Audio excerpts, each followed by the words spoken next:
Hello, we are Team Elephant, and today we will be addressing vitamin A deficiency in India, as it is a prime contributor to childhood blindness, creating a large financial burden and around 330,000 child deaths annually. So now I will be explaining why vitamin A is so essential and why a deficiency, specifically in a child, is a serious issue. Vitamin A plays three major roles in the body. First, it's needed for normal vision, specifically night vision. Without vitamin A, the body can't produce enough rhodopsin, which is the pigment that helps us see in low light. Second, vitamin A supports a strong immune system. And third, it's critical for healthy growth and development in children. Deficiency is especially common in rural India because families also often have limited access to vitamin A rich food like vegetables, eggs, and dairy. Instead, they rely heavily on staple foods like rice and lentils.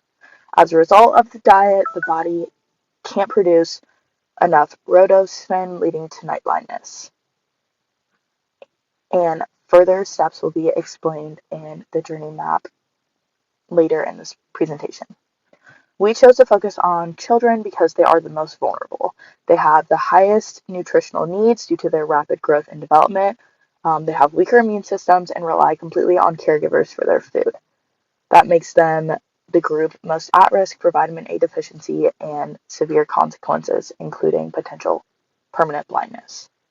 Our target audience for our problem and solution is children in rural India whose families rely on farming and may not have access Now to to discuss the rates of vitamin A nutrient-rich deficiency in India. foods. Vitamin A-induced blindness and vitamin A deficiency are extremely uncommon in high-income countries, as it is primarily prevented by a varied diet. India, however, is an example of a lower-income country where hidden hunger or a lack of essential nutrients is extremely common and directly causes deficiencies like vitamin A deficiency. It is most prevalent amongst children, and according to the National Nutrition Monitoring Bureau, approximately 62% of preschool children in India had low serum retinol levels of less than 0.7 micromoles per liter, and approximately 21.5 had levels below 0.35 micromoles per liter. Both of these are standards set by the World Health Organization to designate what is considered vitamin A deficient and what is labeled as extreme vitamin A deficiency in children. The highest rates of vitamin A deficiency can be found in the northeastern region of India, specifically in the states of Assam, Nagaland, Tripura, and Mizoram. It is most common in lower income families, as the average Indian citizen has reported spending anywhere from 40 to 50% of their daily income on providing food. However, for poorer Indians, they report up to 90% of their daily income being spent on providing food for their families, leading them to buying cheaper starches like rice instead of leafy vegetables or orange and yellow fruits, which traditionally contain vitamin A. Annually, around 52,000 children in India go blind due to vitamin A deficiency, and approximately half of which die after the first year of onset symptoms of blindness. This vision loss does negatively economically impact the country, as for each vision impaired individual, it is estimated that 170,624 Indian rupees, or 7,765 US dollars, are lost in gross national income.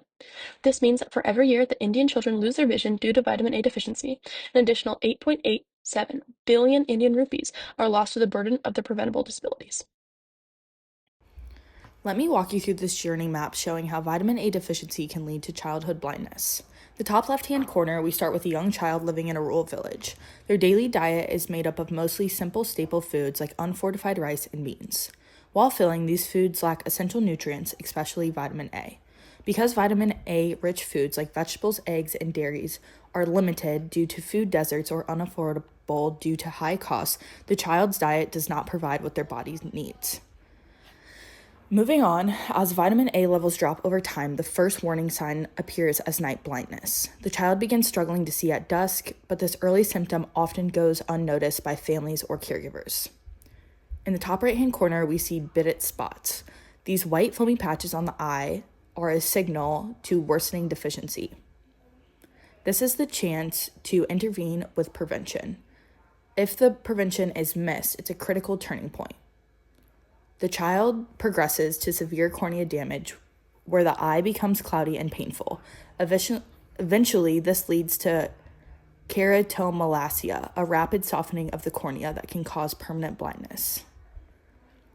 The final image represents the long-term outcome of a child who has lost their vision, something entirely preventable with consistent nutrition and supplementation.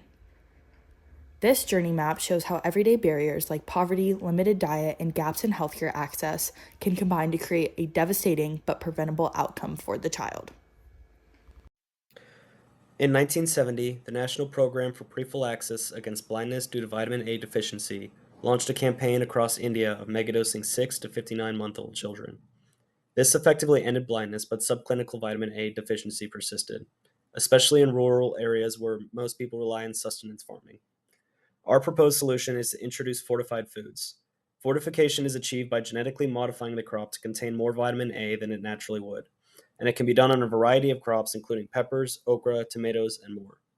India's climate allows for year-round growth. We're proposing using golden rice, which is a type of fortified rice, and as you can see on the chart on the right side of the screen, it can provide up to double the amount of vitamin A needed in a nutritional diet. To achieve this, we would need to send global health experts to these areas to understand cultural practices and educate the locals on the importance of vitamin A. We would target sustenance farms to enable locals to provide for themselves. We estimate around $10,000 for living expenses throughout a year for our anthropologist. Given the low cost of living in the area and our goal of assimilating with the local lifestyle, we believe this to be realistic. This leaves us with around $40,000 for producing seeds, which would be produced domestically and then shipped overseas. An estimate from the International Science and Technology Institute in Arlington, Virginia, estimates the cost to be around 98 cents per person.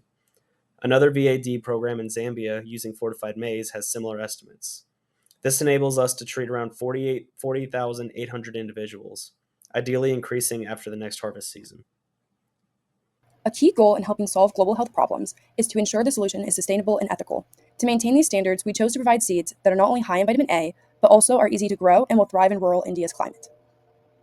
A benefit to our solution, being seeds, is that as they grow over time, they will provide more seeds, so hopefully the populations can continue increasing their yields of vitamin A-rich foods. It's essential to not overwhelm them into thinking we are trying to change any of their cultural practices. Over half of rural India's households are considered agricultural.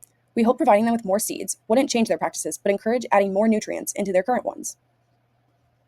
It's crucial the solution does no harm and solely benefits the population. By handing out simple supplies and easy to understand information, we would be encouraging them with resources they can utilize to improve their quality of life, but not forcing any changes and letting them be in control of the process. Thank you for listening. We are Team Elephant, working to solve vitamin A deficiency in children in India. And here are our references. Thank you so much.